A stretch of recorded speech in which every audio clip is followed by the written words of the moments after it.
What is up, YouTube? How y'all doing? I'm trying out something different behind me. This way y'all can see the studio and everything behind me, so I don't even know where to look at, so I'm a little getting used to this. But check this out, man. And I wanted to bring y'all something completely different from the Diddy, but it's more about how people allegedly died that's in this higher ups, and how a lot of cover-ups is going on. Wow, man, this is I can't believe this. So y'all hit that subscribe button, hit that bell. John McAfee's CEO comes clean on stealing millions. John McAfee's passing and everything, man. This is deep. So I heard a little bit about the story and everything, and I'm diving a little deep into it. So give him a thumbs up and all that good stuff. So let's check this bad boy out. Here we go. CEO of John McAfee's company. We were doing massive trades, millions and millions of dollars, and we were transferred to my account to his trust fund, which is considered money laundering, wire fraud. I found out that it's the FBI tracking me every single move. I immediately buy a one-way ticket to Bali. What do you think happened with him? There's no freaking way, So I was born in West Texas in a little bitty town called Millshoe, in between a feedlot and a dairy. Didn't have much going for me intellectually, physically, physicality-wise. And the reason why I say that is because I had this heart to serve my country, you know, and joined the military, even from a really young age in West Texas. So my parents ended up pulling me out of school because I was just such a bad kid. Like, and I think if I was part of a larger school, other than like 17 high school students and 7 of them being pregnant, I think it would have been all right, you know? All right. But me being so wild, questioning everything, I was always questioning everything, had a little bit of ADHD going on. And so my parents eventually just took me out of school. How old were you? I was 14 years old. Okay. Yeah. And, well, you say you weren't like, physically, you weren't what do you mean? You were like a physical guy? You weren't like in good, I don't understand. No, I was like super scrawny. It's been a long time. It's been a freaking. You got over it. I got over it. It took a while. Took a while. But I was always overcompensating in my life because I wasn't picking up what the other kids were picking up and what the teachers were putting down. And so I was unathletic. I remember my parents literally begging the high school coach to play me on the C-string football team, you know, and I'm sorry, shout out to Matthew Cox, man. Y'all go check his channel out. This is where this information is coming from. He did the interview. Most of the time I try to push my people to these channels that we get the information from. And since I'm in a new element, I forgot. So shout out to Matthew Cox. The coach literally baby. told him, ma'am, I would get fired if I played Jimmy. So little Jimmy's athletics, you know, in sports was over from that day forward. But I loved playing guns outside, and I loved like digging holes outside. But I had such a long journey to go because my dream was to become a SEAL or a Green Beret, something like that, you know? Well, I mean, so when your parents pulled you out of school, did you get a GED or what happened? So believe it or not, my mom tricked me into going to this place called Texas Bible Institute. And it was for troubled older guys, not even teens. And here I am like 13, 14 years old. And she didn't do what Forrest Gump's mom did in the movie, but she talked the dean into letting me come on, let me go to this institute.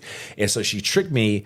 And at 14 years old, talked this dean into allowing me to go to this place in Austin. It's super hot, and they had like all these toilets lined up, and it was for inner city kids that were coming in from Austin. They would like do these summer camps. Well, I did a week there, and I called my mom on this old payphone. They didn't have cell phones or nothing, and I called her, and I'm like, Mom, I'm ready to come home. Please get me out. Take me back. I'll go to school. I'll go back to junior high, all this stuff. And she's like, well, we've decided to just go ahead and just leave you there, you know, just do another 9 months. And I'm like, 9 freaking months. I'm like, this place is hell, Mom. Like, I'm getting in fights with all these older guys.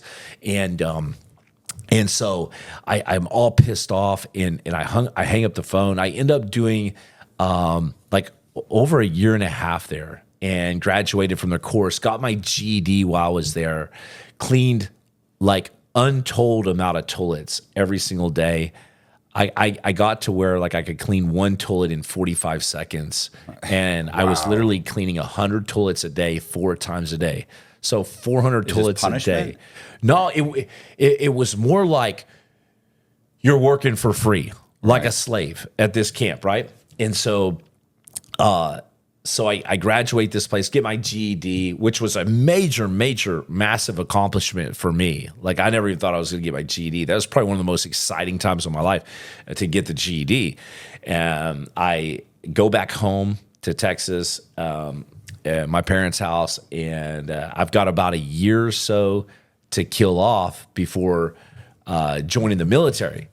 And so I just start training relentlessly as this young guy on the farm, my dad's farm. I would like run across the dirt clotted fields on the old farm. He worked me really hard and driving tractor and stuff, and all day I'd shoot prairie dogs going there and back. And I really learned accuracy, aim small, miss small, with shooting birds with my BB gun and stuff. And so I really learned weapons safety and shooting and all this stuff. And I really just had this heart to serve my country for a better purpose, or what I thought was serving my country, and playing with my little brother out there. So I eventually was able to, I tested myself for the SEAL standards test, and I just failed miserably. I remember I stopped halfway in the run. I was like heaving, my side hurt. I was just like, why, why, God, why? Like, why am I so inadequate? I had all these inadequacies, and I was overcompensating for everything. And so I was like, well, who will take me, right? And so I knew the Marines might take me. So I went in the Marine recruiter office. I ditched the SEAL program. I was like, I can't do this. And it'll have to be for a later day. And I went in the Marine Corps office, and they were like, well, you're 16 years old. You got to wait till you're 17 at least with your parents' signature. You got the GED, but you need 17 or 18 credits in college. And I was like, no, and of course my dad, being the graceful guy he was an ex-Texas judge and preacher. And he was like, well, I got an idea. Go do community college, take like 1 credit courses, like 15 or 16 courses, like bowling, pottery, right? All this stuff. Get 1 credit, build up like 15, 16, 17 credits. And so I got all that, got the parents to sign me in, and off to Marine Corps boot camp I went. And I was the youngest guy in my boot camp. Yeah, I was gonna say, you can take like working out would be like 1 or 2 credits at the community college. Lifeguard, water aerobics. Yeah, photography is like a 3 credit or 4 credit card. And that's just taking photos. Bowling, all of it. Yeah. Because they're not saying you have to get your AA. No, you just have to need some credits. That's right. So where do you go for Marines? Like, you don't go to the normal. Is that Paris Island? So there's Paris Island, and then there's Marine Corps Recruit Depot. They call that the Hollywood Marines. I was always West Coast. I guess because the area I was in Texas. I'm not sure if all of Texas goes to MCRD West Coast, but I know my part did. And so I go to MCRD. I'm the youngest guy there. And from there, I go to School of Infantry. From there, I go to camp with 1st Marines, 3rd Battalion, 1st Marines, and then I do 2 deployments with 1st Marines. Did you like it? I mean, you must have liked it. I knew it was going to be hard, and I watched the Full Metal Jacket movies and stuff, but I didn't know it was going to be that hard combined with the living conditions. I always said after becoming a SEAL and even in Blackwater stuff, I always look back at the Marine Corps being a very hardcore time. I mean, for a young man, even from my background of cleaning 100 toilets a day. I was going to say that, and working on, like kids that grow up on farms don't have it easy. Like, that's a hard life too. You got chores. It's not like you're a fucking city kid who has to go to school, come home, and play video games. No. My grandma's brothers, who all served in World War II in really terrible arenas, said that they would rather be in war than out picking cotton on those West Texas fields, you know. So the farming life, I wasn't picking cotton, but definitely it was tough. You know, driving tractor all day, building fences, digging post holes. And my dad worked us. Yeah. Yeah. So, okay. So you were saying you did 2 tours. I interrupted you. Sorry. I like for people to understand that a country boy, whatever you want to call it, city life and country, and when you poor and don't have a lot of people to do things for you, like he said, the video games, your muscles and your mind is always working. Your mechanical skills is much better than going to school, getting a ride on that cheese bus, going home, you laughing, joking with all your friends, then you get in the house, get on the phone, and start playing the video games. Hand and eye coordination, maybe. That's about it. People are grown up. Then when they go in the military, they can't take it because they playing the video games. And the people that was working the farms, they kick butt. Yeah, 2 tours, yeah. Yeah, I did 2 tours in the Marine Corps on the USS Tarawa and the USS Peleliu. Was at the USS Cole bombing. What are those ships? Those are big LHA-1 landing craft. Basically, I think they carry like 3,000 Marines. All you do all day is wait in chow hall lines. That's it. You eat 4 times a day. You do the mid-rats at night. And so basically you're just cleaning all the time as a Marine on one of those, and you're just forward deployed. And I don't think a lot of people realize that there's always Marine units on a MEU, and they're on these big ships, basically a helo carrier, these big ships, and they're floating around in the Mediterranean or the Pacific, and they're on call. I never heard that. Yeah, like break in case of war, right? Like, and when a war pops off or something happens, they've got a freaking army of dudes ready to go fight. And that's exactly what happened to me on my second deployment. We had just got done training in Australia. I think it was Darwin, Australia, where there's bats the size of dogs and hanging on the trees. It's crazy. And 9/11 happened and while I was in Darwin. And so we just hopped on the ship, went straight to Pakistan, and secured this airfield in Pakistan. And that was all while Bush was trying to figure out who did it still, but we already knew. They already forward deployed us. You know, we're going to figure this out. Well, they already identified Osama bin Laden doing it. And the reason why we were the first Marine unit detachment to secure an airfield in Pakistan was just so they could forward stage the PJs and combat controllers to be able to bomb Afghanistan and do sorties in and out of Afghanistan in case of downed pilot. Because anywhere you send these pilots to bomb a location, if they eject, if something goes wrong, You got to go get them. that you got to have a team ready to go stand by and get them. And so that's what we did there. And then they picked us up out of there, and we forward deployed to Afghanistan. And we were pretty much the first Marines, not the first military unit. I think the Rangers beat us there, but the first Marine unit to step off on the ground there in Afghanistan. How long were you there? I was there for 7 months, and it was kind of let me down. You know, we did a lot of long range patrols and stuff, but I wanted to go to war. You know, and maybe I watched too many movies. Maybe I watched Full Metal Jacket, Platoon, these Vietnam. You know, read all the Vietnam books and stuff, and so for me. None of those seem appealing to me. Isn't that crazy? None of those make war sound appealing at all. Every one of those looks brutal and horrible. Isn't that crazy? Never watched one of those movies where I thought, I've always thought, that looks horrible. Guys are losing their limbs. Guys are getting blown up. You know, because it's funny because this is my wife and probably you. And when you watch The Walking Dead, you see yourself as one of the survivors.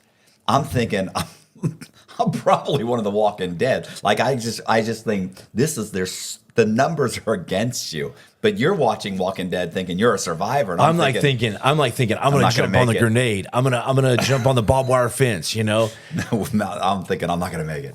This is no good. Yeah, but you know what? I'm a true believer that every man has, three core desires. One of them is to fight some type of battle. So I bet it. There's lots of battles. Well, okay, so There's lots of kinds of. You may not be fighting a kinetic war, but it may be on Wall Street. It may be on something else, right? Something else, yeah. Because I just think, fuck, that looks horrible. Yeah. I'm ready to argue. Like we can have some strong words. Let's do it. But let's not start shooting at each other. But no, I know, I hear you. And I think, but I mean, I was so, I don't know if I was tricked or something and thinking that it was going to be so glamorous and everything, but you got to be careful what you wish for, because what you visualize and think about all the time, you're going to find yourself doing it. And it's not going to be what you thought it was going to be, and I mean, I loved being in war. In fact, I felt almost at peace being in Baghdad, Iraq for 4 years and all these places, but in Afghanistan, it's like being a cop. People love they love the idea of being a cop, but everybody cop I know, they're like, bro, it's nothing but filling out paperwork. Yeah. Every once in a while something happens, it's over in fucking 5 minutes, and then it's 4 hours of paperwork. They're like, you spend all your time filling out paperwork. It's like, that's horrible. So, although in World War II, those movies and stuff, I have a hard time believing any of those guys ever filled out any paperwork. Those were, they weren't playing. They were filling up, magazines, bullets and stuff. Yeah. So after Afghanistan, where'd you go then? After Afghanistan, I still wanted to be a SEAL, but it was going to be a long road to do that. Why SEAL? In Afghanistan, I always wanted to be a SEAL. I don't know why. When I was 8 years old, my aunt asked me, Jimmy, what do you want to be when you grow up? And I was like, I want to be a Navy SEAL. Where I got that, I have no idea. But I just felt like, okay, that's what a true man, like that's the ultimate man. When he walks in the room, people are going to respect him. People are going to see maybe the medals up on his chest. And maybe it was my dad singing the Green Beret song to me when I was little or something. The 100 men will test today and only 3 will win the Green Beret. I don't know. I don't know where the hell I got the idea to be a SEAL, but I thought because you got to think, definitely, I was definitely seeking validation and definitely like wanted to be somebody or something. Like I wanted to be like macho, and I wanted to. You were a Marine. I know, right? You've been a Marine at this point for how many years? 4 years in the Marines. 4 years, 4 in the Corps, they say. But it wasn't good enough, and I thought, okay, if I can be a Marine and a SEAL, nobody can hold a candle to that, right? And I was delusional, man, whatever. But because I later found out that none of that matters, and the trauma of war and the things that I saw were, I don't think it was worth what I went through, right? So definitely seeking validation, and it propelled me to where I am here. It's great stories and stuff and experiences, but at the end of the day, it leaves you pretty empty when you're relying on that title. And that's pretty much what happened to me, when I finally retired out of the SEALs, man. So you did become a SEAL. So I did become a SEAL. How was that? Now that was amazing. Okay. Because when you come from where I came from, thinking it's impossible, right? And then you find yourself persevering in pressing forward all the time towards that goal over the course of years, and you're chopping down this massive tree, taking one swing at a time, and it's not going anywhere, but eventually you fell that tree and you walk across that Bud's grinder, that SEAL training. There's blood on the pull-up bars, there's sand in your room. It's a very difficult course, of course. And so when you find yourself walking across that grinder at 30 years old, I was fairly old to be graduating Buds, because I went later in life. I finally did it. But I had realized a dream came true, and I don't know how rare that is or how common it is for somebody to realize their dream comes true at 30 years old. But then there was no planning after that. I had no other plans after the SEALs. Like I was like, I made it, right? Well, so were there any in your class, in your graduating class, were there any other guys that had been a Marine? There was an officer. I believe the statistics are about 4 guys go from the Marines a year to try out for SEALs, and 2 of them will make it. So 50% right there for prior Marines. Okay. Yep. So, I mean, how long did you stay in the SEALs? 8 years. 8 years? 8 years, yeah. What happened? Anything interesting that happened there? Anything eventful? No, I think the biggest eventful thing for me in the SEALs was my injury, my diving accident. Okay. It was significant, and you don't plan for those things, but you do realize that it happens. There's dangerous aspects of the SEALs. Obviously, guys die. I had a couple buddies, really really good friends, pass away, and I think the biggest things that come to mind was my little brother dying, he wasn't a SEAL, but he died while I was in the teams, and my two friends, good friends, dying, and then me having this pretty life-altering diving accident. What happened there? I was doing a pretty basic VBSS, visit board search and seizure. When you can do that a couple ways. You can take down a ship a couple ways. You can go from the top down, or you can dive in and take it from the bottom up. You can hook and climb. And so we were doing a hook and climb. We had a lizard line underneath the water under this dock, and we were coming in on the little black sub in an SDV, and we were departing the SDV, going underneath this dock, taking our gear off, our LAR 5, the Widowmaker. We were taking it off on a breath hold. Can you imagine? And then you tie off your gear to this line, and then you FSA, you free surface ascent, not going past your bubbles to the surface, right? So you're on a breath hold, and then you take off all your gear, and then you come up with your weapon, without your stuff, you leave it down below, hide it, and then you come up, you free surface ascent, you don't go past your bubbles, right? And then you come to the surface, you secure, you hook and climb, you take down the whole ship, you clear the whole ship. And then we were doing iterations of this. And so I think we had done 1 or 2 iterations. And in order to get your gear back on, now you're a bit hypoxic, you're tired, you're kind of red, you're feeling the fumes of the ship, the engine rooms. It's hot, man, in your wetsuit. It's so freaking hot. And so what we would do after clearing the ship is we would go on a breath hold, jump back off the ship deck into the water on this breath hold, and then find our gear underwater and put it on. Well, you're chicken necking by now. You're hypoxic. You're like, you're making that noise, right? Like you're struggling. You can hear other guys chicken necking, and so it's not very fun, right? It can induce real panic, right. And so I found my gear. It looked like a freaking black octopus down there, underwater. It's just moving around like this, and I put it on this breath hold, and I can see kind of some stars going on. I'm like running out of oxygen. I'm putting it on. I put the regulator in my mouth. And then I just wake up. I just wake up in my buddy's arms, and he's slapping me hard, which, by the way, you're not supposed to slap people because they have a flight or fight response. You slap somebody real hard, they may stay unconscious. They may stay hidden, right? So you whisper to them, tickles and pickles, you rub them, whatever, blow in their face, whatever. But he didn't. He was slapping me. His name was Knuckles, And so I said, he had me wrenched up in his arms like this on the surface. And I said, yo, bro, get off me, bro. And he was like, no, man, you're not going nowhere. And I mean, he had such a tight grip. He's a super strong guy. And I said, get off me, bro. We're supposed to be down. I was real confused. Like, I didn't know if I had died, gone to heaven. Where am I at? It's surreal being in my buddy's arms. I'm supposed to be in the SDV right now, traveling away from the ship.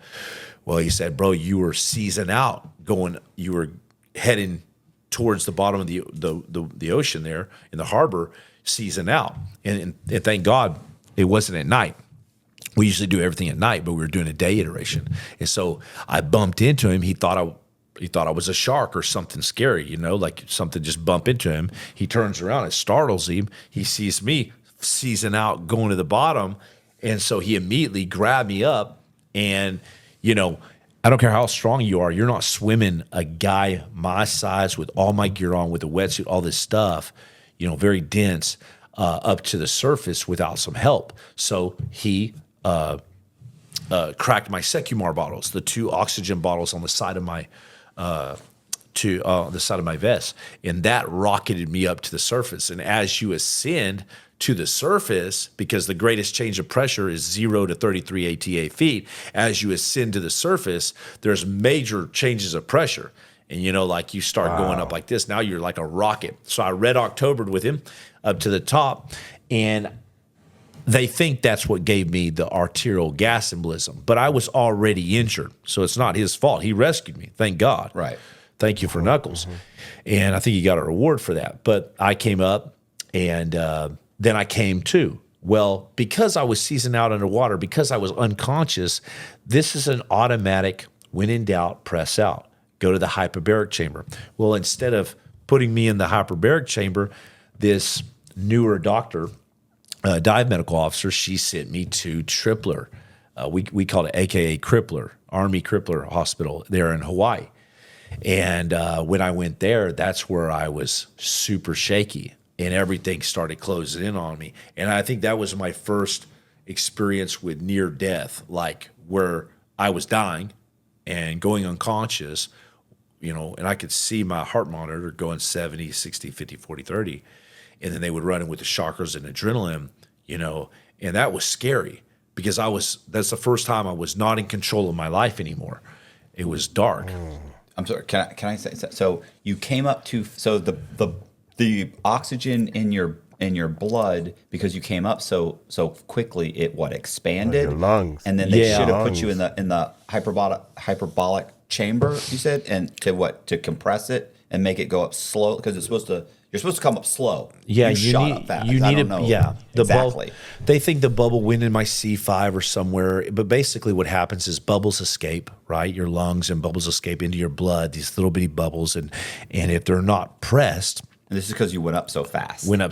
Like Boyle's Law, I think that is. And so they're so they get caught, right? And that causes all kinds of sometimes irreparable damage if you don't get in a dive chamber soon enough. Right. And so that little bubble was stopping blood flow, vital blood flow to my brain. And I need as many brain cells as I can keep at this point, right? And so this bubble is stopping this blood flow. Instead of putting me back under pressure in a dive chamber, in a recompression chamber, where this will easily crush that bubble out under pressure in a big tube, right? They sent me to the emergency room instead, which was a lot of neglect, a lot of forgiveness later I had to have. So you ended up having a brain embolism? So basically it was an arterial gas embolism, a brain embolism, or it can be in your C5 spine. The point is I was dying. Right. And the dive medical officer eventually changed her mind. It was crazy how that happened, but I was sent to the decompression chamber a bit too late. So now the damage is done. Right. You've got a bubble that's stopping vital blood flow to your certain parts of your brain. So whatever's not getting fed that oxygen and blood, I'm not a neuroscientist, but you have damage there done. All right. So you seem fine. I mean, you know what I'm saying? My wife doesn't think I'm fine. No. But I may seem fine, but people get paralyzed, and they have facial paralysis. Like there's all kinds of things that happen with that, right? Like you can see people that have you can get parathesis or whatever that is, where it's like you're not paralyzed, but you're tingling all over one side of your body. You can feel, but you can't. You're like paralyzed, but you can move. You can't feel certain parts. It was like if somebody came over and just stabbed you in your leg with a knife, all of a sudden out of nowhere. That's the kind of nerve damage I had. And then I had, for about 2 years, I had these pre-syncable episodes, and I didn't know if I was ever going to be the same again. I would, you see a piece of trash on the ground, you're walking, I would bend down to pick it up, and as I'm coming up, I'm passing out. That's the kind of differences I was playing with. I had to. And I asked the doctor, I pled with him one day. I said, "Doctor, give me my chances. Like, am I ever going to be a SEAL again? Am I ever going to be a functioning husband again? Am I going to live through this? I don't know. I'm thinking about offing myself. It was so bad." And the doctor said, hopefully, Jimmy, what will happen is your brain will, the brain is phenomenal in recovery. It's crazy. It'll rewire itself. Right. But it may take years. It may take 50 years. It may take 2 months. Thank God, by the grace of God, I was able to stay in. In the SEALs? I was able to stay in. I made a full recovery, as much as you can. Wow. Yeah. It's still it was still like I had a six-pack every day. You have to thank God. You have to thank God, man, for your health. You can get out to bed every day. There's so many people struggling from freak accidents. There's so many people struggling that was born like this and been struggling all their life. You have to say, thank you, Jesus, for I'm 58. Thank you, Jesus, for I have a cold, maybe broke an arm, broke a bone or two, and healed right up. That's all. Thank you, Jesus. I'm not allergic to anything except for jail. I'm allergic to jail. Not a good way. And a fan's going off in the room. You know, you're not right. You're off. There's like a noise and, you know, pressures and stuff. But I was able to remain, you know, a team leader and sniper and stuff.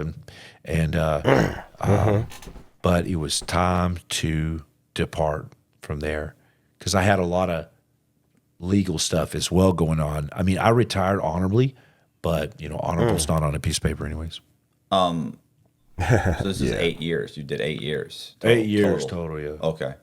And then, so what happens then? I mean, you get out, like, I mean, you're, you know, I hate to say this, but I mean, you're in the real world, you know what I'm saying? Like, there's not a lot of, you're not really trained to do, you're trained to do law enforcement at this point, you know, and you're really not even that because, you know what I'm saying? Yeah, like but, a lot of it. Yeah. So where do you go from there? So yeah, to be clear, they counted my inactive and active reserve time, and I had enough time to retire early with a full medical, which was nice. It was great. So, but you're right. A lot of people think that, well, I mean, what are you going to do when you get out? And I think up until like maybe 10 years ago, it was like you get out. You go into law enforcement, you go into contracting, and you're very cookie cutter. I mean, what else can you do as a SEAL or a Green Beret or a special operations guys? They have found that is not true. You have these guys that have been thinking in on a high functioning level, doing operations around the world, having to critically think. I mean, I think that some people may have the wrong idea where, you know, the SEALs get a mission and it's already planned out for them and they're like, okay, guys, go, you know, you're going to do this. No, it's like, you know, you get the op board, you get the plans, the who, what, when, where, and why, and then you figure out what you're going to do. It's all on you. And so you take those skills out into the business world and you become a CEO, you become a successful entrepreneur. You're used to high pressure situations where you're having to think through and think outside that box. Not that law enforcement isn't awesome, a great field to go into, but after some of my experiences and stuff, I wanted to do something else. I had zero idea what I was going to do though, because I was planning on being a SEAL for 25 years as a Master Chief, but things weren't looking like that, you know? So I got out. I'm sitting at my house. I remember walking up the stairs of my house and I could hear my knees crunching together, you know, and I'm mentally exhausted from the war and from my just, you know, serving. And I can remember going up those stairs and just sitting down halfway through, and I just felt so exhausted. And they told me the transition out of the military would be hard, but I had no idea how hard it was going to be. And so I'm thinking, man, like this is what I got in exchange for serving my country. Like, I mean, like I put my life into this. And I also did the Blackwater for 4 years, right? So I considered that serving my country too, even though we were getting paid a lot of money and stuff. What do you mean black? You were a private contractor? Yeah, private contractor, yeah. Where did you do that? So this is after you did 8 years, and now this is another 4. I did the Marines to Blackwater for 4 years to SEALs. Oh, okay. And usually I didn't realize. Okay, right? yeah. I didn't see that. I didn't realize that. And usually guys go from spec ops to contracting because it's better money, but they're making the bonuses better. But I went Marines, Blackwater, SEALs. So why didn't you like first? Why 4 years? Is it a contract for 4 years? No. It's usually like there's multiple contracts you can do. You can do 90 days off, 30 days on. 90 days on, 30 days off, 90 days on, 30 days off, or you can do a 60-30 contract. There's all kinds of multiple contracts they had with Blackwater, but I did contracting in Baghdad, Iraq for probably, I would say, a little under 4 years. It was a permanent mailing address for me. Okay. I was there for a long time, brother, and more. And what are you doing there? So when I first started, I pretty much did every position in Blackwater in the team, and as the trunk monkey, you're just laying down. And basically the job for Blackwater was to go and secure diplomatic personnel for the Department of State. They gave us when I first started Blackwater, it was at the very beginning stages. They gave us a black diplomatic passport, believe it or not, and the rank of GS-13. And so you go from being in the military as a Marine, saluting generals, good morning, sir, all this stuff, to not giving a shit about anything, not having to salute an admiral or a general, nothing. Just literally going overseas with a GS-13 rank because they had to justify the pay they're giving you. So you're doing GS-13 pay grade. And then the black passport. Well, the black passport lasted all but like 6 months until we had them yanked because guys were smuggling drugs and guns back over to America. Right. Crazy stuff, man. And so I knew a guy. I was in prison with a guy that was smuggling from Afghanistan, and he was a private contractor. oh man. And he lived, by the way, a black guy who was Muslim, that had been in the military. Yeah. Got out, went into a private contracting. I don't know which one. Lived off base. Actually, and I was like, "Are you serious?" He's like, "No, it's not that bad." It's I was Yeah, like, yeah, I yeah, yeah. feel like I feel like that would be dangerous. He's like, no, it's not like that. Yeah, I saw so much crazy stuff in doing that. It's just because like you're no longer in the military and you give a guy an inch, he's going to take a mile, so you've got beards, you got crazy hairdo, whatever, you're at the Saddam Hussein's palace pool all the time. You're having fun with your friends. I met some of my closest relatives I met there, as friends and stuff, still keep in contact with a lot of guys, a brotherhood there in Blackwater. And you're just doing mission after mission. You're in a war all continuously, constantly. And so I kind of worked my way around the teams doing anywhere from the trunk monkey to the left and right door gunner to the tactical commander, which I sucked at because you got to read in like 3 maps and doing all that. I hated that. To driver, which is the drivers are super important. You got to think like it's like off the movie Heat. If it goes down, you got to be able to get your entire group of men, whoever's in that truck and your convoy together as one out of that bad situation. And the war was heating up, and there was a lot of death and crazy stuff going on in Baghdad, Iraq at the time. You had the 4 guys right before I got there got hung on the Fallujah Bridge. The guy I arrived with on this twin Lhasa bird doing this tactical descent out of the sky to land. We would come on this little bird and this little plane. The guy I came with, like the very next day, he was selected to go to Mosul, and I was selected to go to Baghdad as new guys to stay in Baghdad. I said, "See you later, brother." And that guy was blown out of a truck just a couple days, in less than a week after me and him departed ways. And I was like, "Dang, that's a 50-50 chance. Yeah. That could have been me," And so, Wow. you're not getting shot at all the time, but you're in a freaking war zone. And depending on what team you were on, like I was on the Red SEAL team, the Quick Reaction Force, you're going out daily into the red zone, and then you're getting bombed at night, with an average of 3 rockets a day, probably. I think I counted 90 a month, which is 3 a day, or 3 in the nighttime. And that's scary because those rockets were random. You're sleeping in your room, and then you just hear boom. If you sleep hot at night, you know how disruptive that can be. Whether you're having trouble falling asleep, you're waking up sweating in the middle from their sticks. It would hit the man camp. I saw several hit the man camp, multiple ones hit the man camp.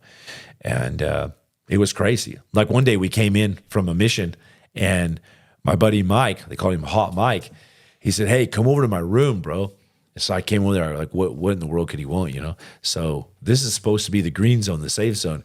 And we went in his room, and I'll never forget, it looked like Swiss cheese in his room. And you could see the sun coming through these little holes in his trailer. Mm-hmm. And a mortar had hit outside the man camp, but just sprayed shrapnel with shrapnel in his room. And if he would have been standing in there, it's over. Because Right. some people, man, I don't think people realize like shrapnel can be faster than a bullet. Yeah, Way fast. it's like a machine gun. It's just going boom. Yeah. And those holes were just directly, they were little bitty pinholes, but that's enough to just wipe you out, man, catching the femoral. And so I was like, dude, you're lucky. And I saw more guys get lucky in Iraq than guys get unlucky. But the guys that were unlucky went home in a body bag or went to Germany with serious injuries. So when you get eventually, we'll jump back to the SEALs. When you get out of the SEALs, what did you decide you were going to do? You have to do something. So when I got out of the SEALs, like I said, I stopped on my stairs, in my house. And I thought, man, this is all I get in exchange for all this crap. My body's broken. You can hear my knees crunching together. And I remember my buddy, a TCAV, he calls me out of nowhere. And he's like, yo, bro. And I'm, what's up, man? And he's like, you know John McAfee? And I'm like, who's that? He goes, check your computer screen, dog. And I'm like, all right. And I'm like, okay, McAfee antivirus. He's like, yeah, bro. He goes, he's going to call you in a second. And I guess John McAfee has this distant nephew, cousin, whatever, in the SEALs as an officer. And John McAfee reached out to him, who knew my buddy, who knew that I just got out. And so John McAfee's like, I need your best SEAL to come immediately. Like this insane, crazy orders. Like, come on, man. And of course, I wasn't the best SEAL. I had just got out. So timing was everything. And so my buddy calls me and he says, hey, he's going to call you here in a second. John McAfee on your cell phone. And I said, okay. So I waited a while. Nothing happened. And then all of a sudden my phone rings. It's this random, crazy, weird number. And I'm like, hello? And he's like, you know who this is, son? And I was like, I think it's Mr. John McAfee, sir. Because, obviously, like nobody sounds like that. It's weird. Yeah. And he's like, that's right. Don't ever forget it. He goes, now how much do you charge? Like straight to brass tacks, like crazy. Like, and this guy, I never saw John McAfee lose a negotiation. And he drove a hard bargain. I mean, there was no conversation, no fluff. Like Americans like to do a lot of fluff. Like I'm married to a girl from Moscow, Russia. They're like, niet, da, yes, no. Like there's no in between. In America, it's like, hey, brother, how you doing? That was great. No, it was terrible, right? And so, but John McAfee, he's like, how much you charge? And I said, 500 to 1,000 a day, depending upon the threat. And I don't know where I got those numbers. I would have done it for $15. I would have freaking done it for $15 because I was hurt. I was going broke. Like I wasn't expected to get out. I was like, dang, man, this sucks. Life sucks. Life comes at you fast. And so I'm like 500 to 1,000 a day, depending upon the threat. Well, I didn't know these were key words that would fuel his paranoia. I mean, this guy was telling you that bugs were going to invade people's computers back in the 70s, when he was programming houses the size of, programming computers the size of houses for NASA, for the Apollo mission, right? And so I'm like, depending upon the threat, sir, 500 to 1,000 a day. And he's like, what? He goes, that's freaking insane. He spit out whatever he's drinking, probably scotch. And he goes, I only pay my Green Berets $250 a day. And I don't know why I said what I was about to say, but what I was about to say would spur our relationship for the rest of the time, would kick that off and catapult me to the leader to lead his entire company in less than a year, the keys to the kingdom. I said, it's your life, sir. It's your life. And he goes, damn, son. He goes, you drive a freaking hard bargain. And I was like, and I'm thinking inside, boy, you're so stupid to play this game, because I was bluffing. I was like, it's your life, bro. Like, hey, sorry. Not that the Green Berets could have easily, taken care of me, but I was like playing this game. And he's like, damn, you drive a hard bargain. He goes, okay. He goes, deal. He was all about deals and bets. He's like, deal. He said, but you got to come here tonight.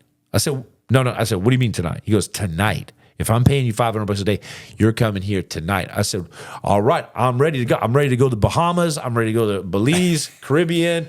He's a billionaire, right? And he's like, okay, I'm gonna tell you where to go. And I'm like, oh, thank God. So I tell my wife bye. And I was like, I got to go do this, baby. Sorry, And he's like, okay, come to Lexington, Tennessee. Like this freaking hole in the wall. No disrespect to Lexington, but a hole in the wall. Selling way too much Sudafed in Walmart, Right. And I'm like, so I show up to Lexington, Tennessee. It's a hole in the wall, like I said. He's got this like big, it looks like a plantation house in this massive, jail-like type of barred up fence with these big dogs, 2 German Shepherds, and a pit bull named Tequila, and a red pit bull named Tequila, lazy thing. But Wow. I show up, and these dogs are barking. I show up to the house, and I walk in, and it's these guys are armed. They got a shotgun over here, got a carbine over here, got vest over here. They got all their computers open. They're smoking cigarettes, drinking scotch. They got their sidearms on, and I'm like, dude, this is so messed up. Like this is not how I roll. Like I was crazy. I was wild, like the Texas tornado in the SEALs. I got a lot of bar fights. I was absolutely out of my mind, crazy in the SEALs after my little brother died. But coming here with a weapon on you, it's like, dude, this is not. I don't understand this, right? But you never bring others, the majority, up to you. They bring you down to their level. And so they're drinking, they're smoking, they're lighting joints, at night and stuff. But my first interaction with John McAfee was he wasn't there, and it was dark, and there was some holes in the wall. The guards were pointing out these holes in the wall. They were like, don't ever step in front of John McAfee's room, And I'm like, no freaking problem. I ain't going close there. There was literally bullet holes around the ceiling, the wall where he shot through. And I mean, if I knew what I knew now, I obviously probably wouldn't go to McAfee, right? Because this was my life was about to flip upside down. And so I hear all this like unlocking. He was like in a vault. Like he basically had this massive metal door that he had somehow constructed in there, had it moved in there. Millionaires do crazy stuff. And he had all these latches, and you could hear these latches unlocking. He had locked himself in this room. He was a super paranoid guy. And he eventually came out. I could hear this kaboom, like a jail cell. He comes out, and he's in the dark. He's smoking a cigarette. He's tapping his foot. He's got a 1911 and a MAC-10 strapped to him. Way overkill. For me, it's ridiculous. For me, it's not like, ooh, that's scary. It's just like, what are you doing, bro? You're in the middle of Lexington. Yeah, you got guards all over here. You got Tequila, the pit bull, over here. What's he thinking's happening, or is going to happen? Like, I mean, is his paranoia, fueled by drugs, or is he just in general? Straight just paranoid? I think with or without any kind of drugs in his system, and I'll get to that, but with or without that, he would be super paranoid. Okay. I mean, he just this is his line of thinking, right? And I think it was justified in a lot of ways. But is it bipolar? Do you think was he bipolar? Because so you understand that like bipolar. So you can be bipolar, and the more bipolar you are on the spectrum, it starts to tilt into schizophrenia, where you're having delusional thought. And there are bipolars that a lot of times their manic episodes will go so high that they become delusional, where they suddenly think, I wrote a book on a guy who's like, suddenly he starts thinking he's going to take over the world, that God's talking to him. And then of course 20 minutes later or sometimes 3 minutes later, he comes back down and he realizes what's going on, and he's suddenly like right back into being a normal person again. So, oh my God, Matt, I'm bipolar for sure. Right. No. Oh my God. You just explain every single day of my life. Like way up here, great, everything's great. Then wait on it. No, okay.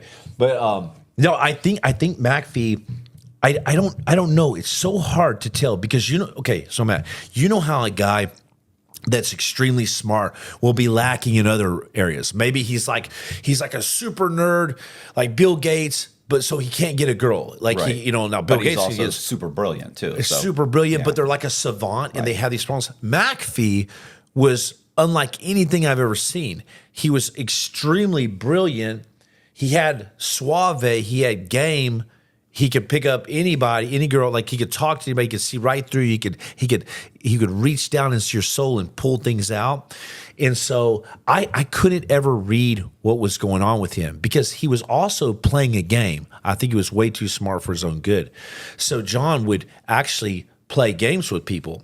And, one time he would literally invite the enemy into his house. He would invite people that you would never invite to sleep in your house, like sketchy people that you knew were there to take and play a con game.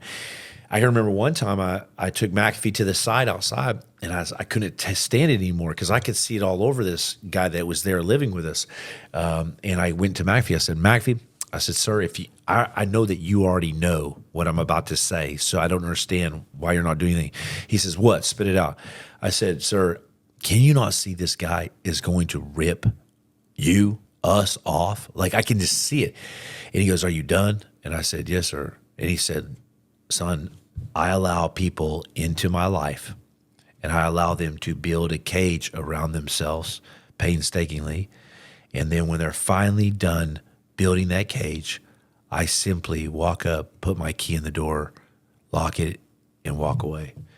And I saw him do this in certain ways throughout our time together. In my first meeting with John, he took me out in the yard, and he said, who's the most feared man on the battlefield, Jimmy? And I'm like, I have no idea. Get me the hell out of here, because it was creepy. He was this close to my face, awkward, smoking a cigarette. And I said, who?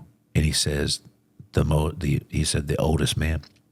And so after that, it like kind of chills, because I knew that John wasn't somebody to mess with. He may act senile. He may act like he's fueled on drugs, but he was always playing a massive, massive manipulative game and was far ahead of other people. So I just took him at his word, and that's why we got along well. And he could see through any bullshit of mine. So I had to make sure I was up and up all the time and not bullshitting him.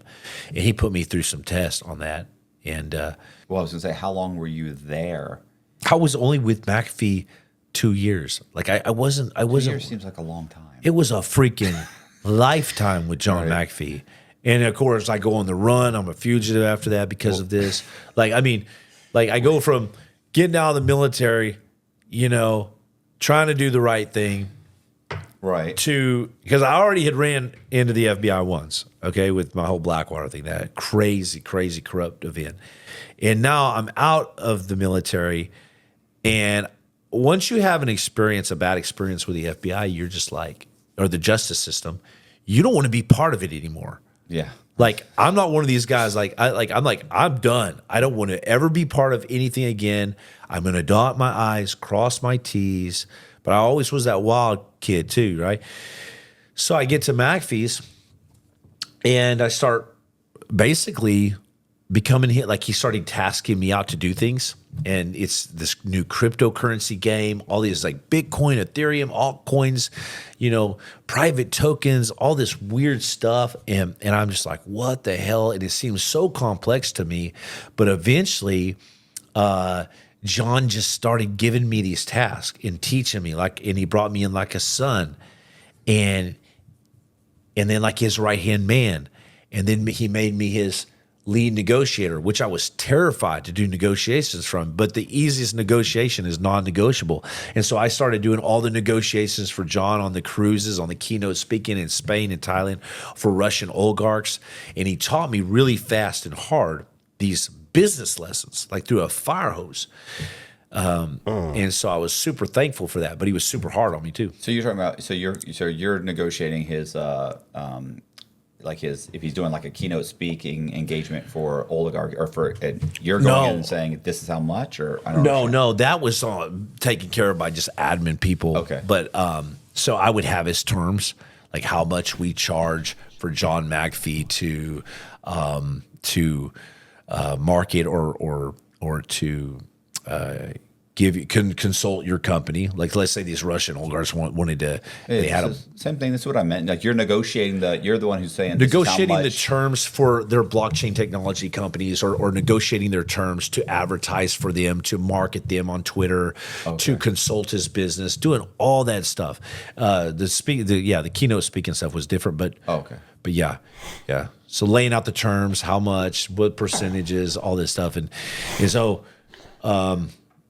I felt like I had a lot of responsibility, but then he was giving me like 20% of the deals. And so he's paying me all this money, plus the $500 a day, plus all these bonuses and perks. And then I'm flying first class with him. And then, so I have this loyalty bond with him that builds. Right. You know what I mean? Like, you go from having a commander, you're always having a commander in the military, to getting out.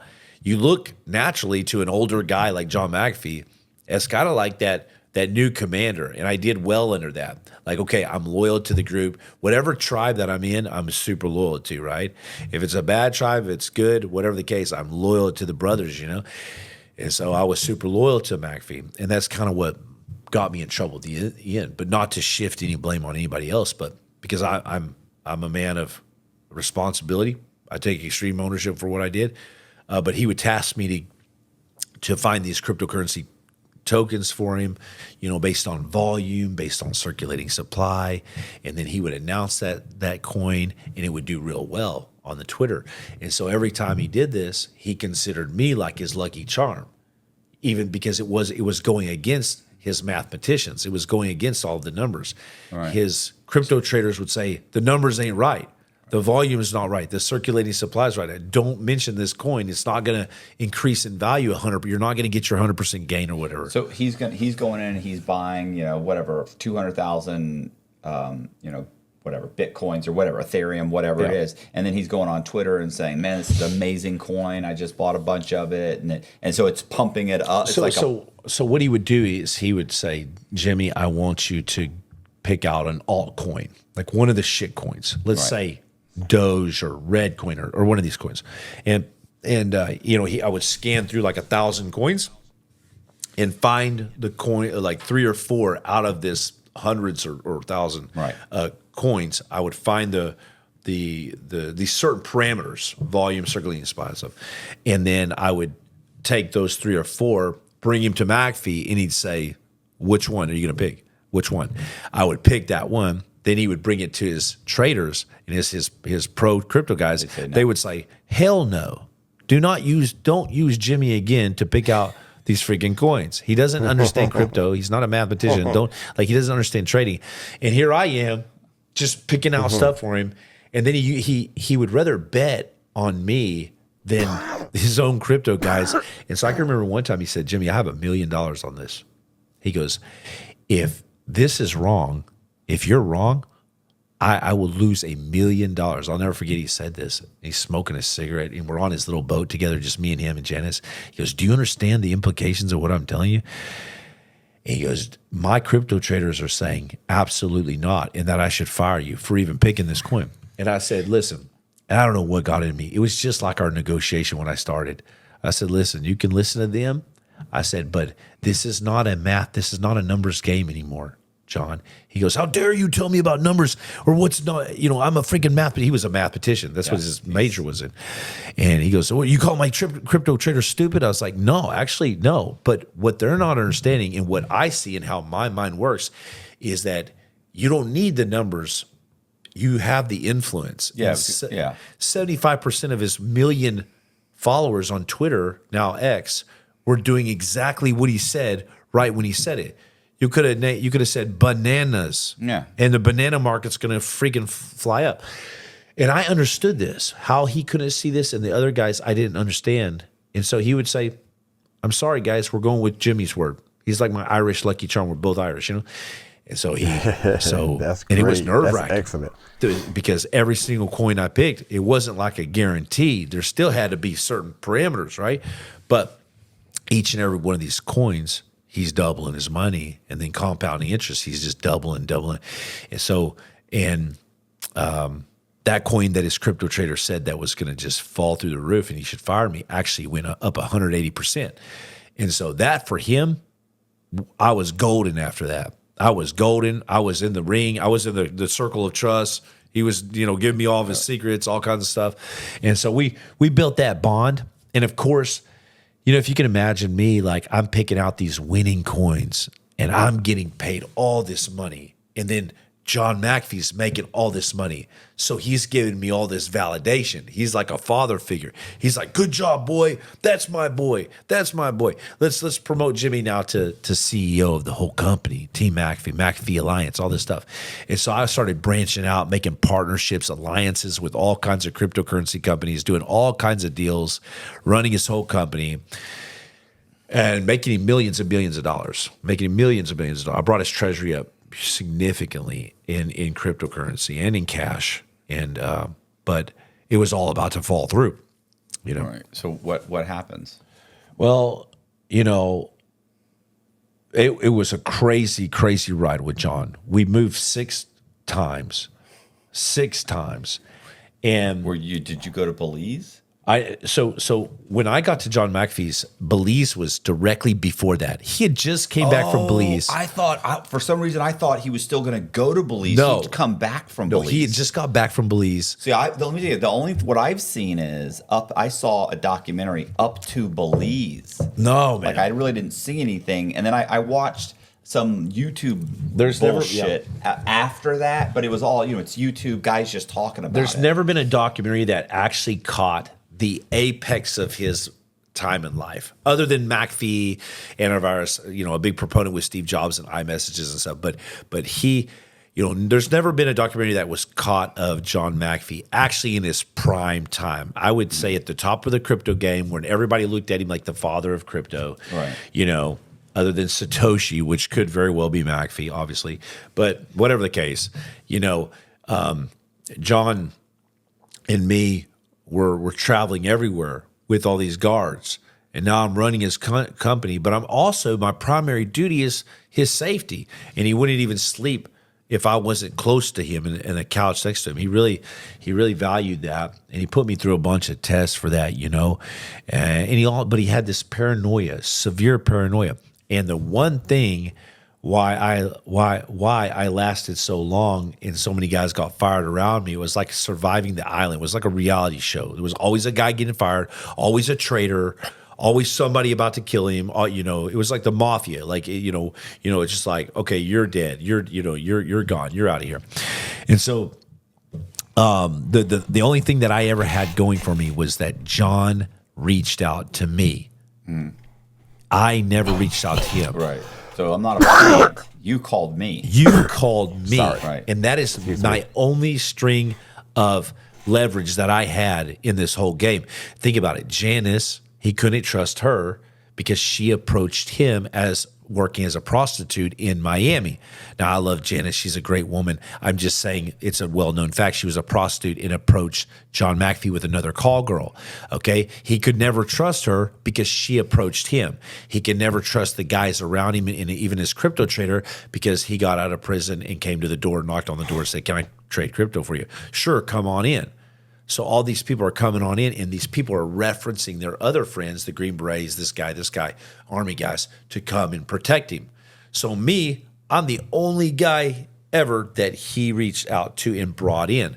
So me coming in, I have this strange, different outlook on me. And I had to remind him of that every once in a while when he would accuse me of being a traitor, plotting against him. No, it was crazy. I walked out of the house one day to walk my little dog Tookie down the street in Ocracoke. We had this beautiful. He lived in a mansion that was in the shape of a ship that was after the Love Boat series, and on these big stilts, these hurricane stilts overlooking the Ocracoke Sound, where Blackbeard used to evade the British man of war ships in the shallows, and he would get stuck out there. I guess he didn't read the book. But, about Blackbeard getting stuck, evading the British man of war. But there's only little areas in the Ocracoke Sound right there where Blackbeard eventually died. But there's only these little inlets that no one knows about but people that live there. And so we would just haul ass across this sound and just the boat would just stop like that and almost throw us out. And we would get stuck out there. And he did it over and over and over, trying to find these little passageways. And we'd be stuck out there for hours on the Ocracoke Sound. Anyways, I went out to walk my dog one time on this path and that I used to walk down, and this lady walked up to me, and I said, "Hey, back up. Like, don't approach me." Like, when you're living in this kind of paranoid environment, it's like a spouse that's been getting beat by her husband or something, and goes out and a man approaches her and starts talking to her. She's like, "Don't talk to me. Don't talk to me." Right. Like, don't talk to me. And so this lady approaches me across the street. She's like, "No, I have something to give you." And I'm like, "Hey, ma'am, it's okay. I'm good. Don't give that to me. Don't give that to me. It's an envelope. Never accept the mail." And that got me in trouble with the FBI later on. But this lady walks up with this envelope, And she's like, no, take it. And I said, all right, all right. She was like, it was in my mailbox. It's free. It's addressed to this property. So I take it, and nobody ever liked us. Wherever we went, we were hated. I mean, McAfee's here, and people just didn't like. They either loved McAfee and would throw like a pound of weed in a hay bale across the fence at us, or they hated us. You know, people just despise us. And so I get this freaking letter. I walk in the house. I go up to my beautiful office. I had the most beautiful office. I just loved that office. It was cherry wood everywhere. Beautiful, beautiful home. There was an elevator in this home. And I go up to my office, and McAfee was never sitting in my chair. And if he did come in, I would always stand up and offer him the chair. He would never take it, and he would always sit on the other side of the desk. And he would call me boss. He was trying to pawn off the whole thing on me. He was putting cars, houses in my name. Everything was in my name, right? Bentley, collector cars, everything was in my name. And of course, I was always like, yeah, it's great, you know? And so I walk in this day, and John McAfee is sitting in my chair, you know, the boss chair, you know, in the office, just looking at me like this, smoking a cigarette. And he's got these bloodshot, crazy devil eyes, you know? And he's just staring at me going, he goes, you bastard, you freaking bastard. And he was shaking and sweating. And I'm like, sir, what happened from me walking down with the dog outside? He goes, I saw you accept that freaking letter from that lady. You're a traitor. I knew it all along. And he was screaming at me, cussing. I thought maybe he's going to pull his pistol on me. I'm armed, of course.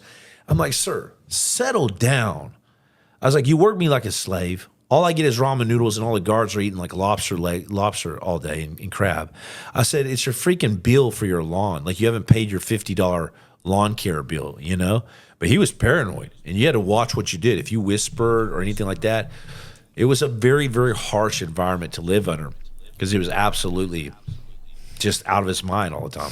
So Wow. It's terrible. how It's freaking terrible, actually. Yeah. so what ends up happening? So what happens? Why? I mean, what goes? I don't know. Like the last thing I know about McAfee, I remember the thing in Belize. I know he was kind of like on the run for a while, and I know he ended up on a boat, and he went and he got caught in, is it Spain? Where was he? Yeah, caught? he was on the. I helped. Was it Spain? Yeah, I helped him purchase the boat. It was called the Mystery. Okay. And I helped him purchase that. He just loved that yacht. And But how did the crypto thing go? Did it go bad, or so basically, me and him departed ways. how come? Okay, so this is a crazy story, but I'm in my office. Assuming that. It's just insane. Okay, and this is not a great reflection on me, probably, but because I don't know what happened, but I'm sitting there, and one of the guards brings me a drink in my office, and I'm up there. I would work till 2 a.m. every night, 2 a.m, and then I would wake up at like 7, right, and have a cigarette with John and give him the plan of the day, tell him how much money we made, all that stuff, right? Go through all the paperwork and stuff. And so a guard brings in this cup, kind of like this, of scotch, and hands it to me. I said, okay, thanks, bro. At 2 a.m, and he leaves it and he walks out, and I drink the scotch. I'm drinking, and I'm doing stuff, and then I just like heard this voice like, get out of the house now. And I'm like, and I just sat back and I put down my pen and my stuff, and I just lost my mind. I literally just stood up and I ran out the house with nothing on. I didn't have shoes on, and I just had these like sweatpants on. I think I had sweatpants and a t-shirt, and I had my pistol. And I can remember just running down the Sound in Ocracoke at night. And I went out in the marsh, and I hid, and I got in the ice cold water. It was wintertime, freezing water, one of the coldest nights I've ever had. And that's saying a lot from the SEALs. I hate water. And, you know, I'm in this marsh down like this. I can hear gun battles going on. Boom, boom, boom, boom, like that. People yelling, screaming. I can hear actual real people, which are the guards, looking all over for me, searching for me. Jimmy, boss, whatever. You know, they're all looking for me, and I just stay below like this, the water, and I was scared. I was like an animal. I was a beast, you know? And I had turned into an animal, and I didn't know if my weapon was real or a real bullet. So I shot it and it was real, like boom, into the ground. And so I chunked that. I threw my weapon away. I just hid. And then when the sun came up the next day, I remember this pelican standing right next to me, and I don't know what's real and what's not, but it's like I wasn't high or anything, but then I just came to. My mind just switched like, oh my God. And I stood up out of the marsh and I did the walk of shame back to the McAfee mansion, shaped like a ship. What happened? Do you think that you were drugged, or you just think you had a I don't know. I don't know if I mean, I was taking Adderall. I was taking speed through a nose spray thing that the guys would mix for me. I was drinking. I felt like I was a pretty sound mind, but I was overworked to the max, and it was really stressful. And maybe I had a psychotic breakdown, but also John admitted to my ex-wife, wife at the time, that he was pressing me. That's the only thing he ever said that made me think that he might have put LSD in my drink. That's what I was thinking. So I later did it. When I went on the run for the FBI, I did a full-blown 2-year sabbatical in Thailand and Spain and all over. And I tried every single drug I could.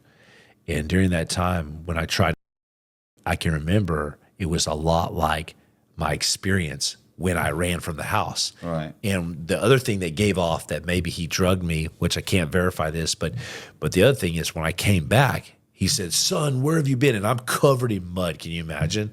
Like I go from a CEO to just covered in pig slop mud. And I come back. He's like, "Son, come here." And he embraced me. He goes, "Take these immediately." And there was these pills that he showed me before that would reverse certain interactions with drugs. So the fact that he tried to give me those, I was so pissed at him. And I pushed him off me. I said, "Dude, I don't know you, man." I said, "I don't know what you did, but I know something ain't right." I mean, that's crazy, right? Right. Maybe I'm trying to blame him for my own psychotic PTSD bullshit from the war. That's crazy. But either way, I ended up going to the mental hospital. I left there, checked my wife, and some of my SEAL buddies ended up calling. And that was a hard one to see your SEAL buddies come and say, "Jimmy, man, what's up? What's going on?" You know, that was really, really hard to see my SEAL buddies come and have to call the police and have to call they were super professional and nice about it and talked me out of, the gun. And then I admitted myself into a mental hospital. I'm going to stop it right there, man. This is going to be the conclusion of part 1. This is some amazing stories told by the people who actually lived them. This guy was a Navy SEAL and was actually broke. His body was broke. His finances was broke. And then next thing you know, he works with John McAfee, a millionaire. That's crazy also. Don't let this money mess with your mind. That's insane, man. You gotta be a strong person, man, and I think I'm ready for it. Look, we're gonna get to part 2 a little later. Let's stop this. Y'all hit that subscribe button, hit that bell. This is an amazing story, man. I'm glad I picked it. Y'all take it light, take it slow. You tell them Uncle Mike told you so. Peace out.